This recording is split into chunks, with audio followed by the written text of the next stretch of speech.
በመሃል ቦሌ ወሎ ሰፈር ከ1 ሚሊዮን ብር ቅድመ ክፍያ ጀምሮ በተለያየ የካሬ አማራጭ እጅግ ዘመናዊ የሆኑ የመኖሪያ መንደር ውስጥ የሚገኙ አፓርትመንቶችን ከባለ 1 እስከ ባለ 4 መኝታ በከፍተኛ ጥራትና ፍጥነት እየገነባን እንገኛለን። ባለ 1 መኝታ ሙሉ ክፍያ በ10 ሚሊዮን 340 ሺህ ብር እንዲሁም ቅድመ ክፍያ በ1 ሚሊዮን ብር።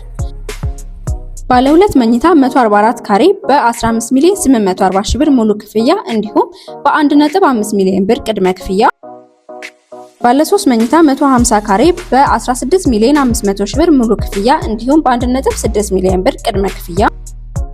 እንዲሁም በቪላ ስታንዳርድ የተሰራ ባለ 4 መኝታ ከተጨማሪ የሰራተኛ ክፍል ጋር በ23 ሚሊዮን 760 ሺህ ብር ሙሉ ክፍያና በ2.3 ሚሊዮን ብር ቅድመ ክፍያ እኛ ጋር ያገኛሉ። አስተውሉ፣ የሚገዙት መኖሪያ ቤት ብቻ ሳይሆን ሙሉ መንደር ጭምር ነው። በመኖሪያ መንደር ውስጥ ግዙፍ የሆኑ የልጆች መጫወቻ፣ ማቆያ፣ ሾፒንግ ሴንተር፣ ኢቪ ቻርጀር ያላቸው ፓርኪንጎች፣ የመሮጫ ትራክ፣ ጂም እና ስፓ፣ ለተለያዩ አገልግሎቶች የሚውሉ ኦፕን ኪችን ያላቸው ቴራስ እና የመዋኛ ገንዳ በነፃ ከመኖሪያ ቤቶ ጋር አብረው ያገኛሉ። ለበለጠ መረጃ እንዲሁም ሳይቱን ለመጎብኘት ስክሪኑ ላይ ባለው ስልክ ቁጥር ይደውሉልን።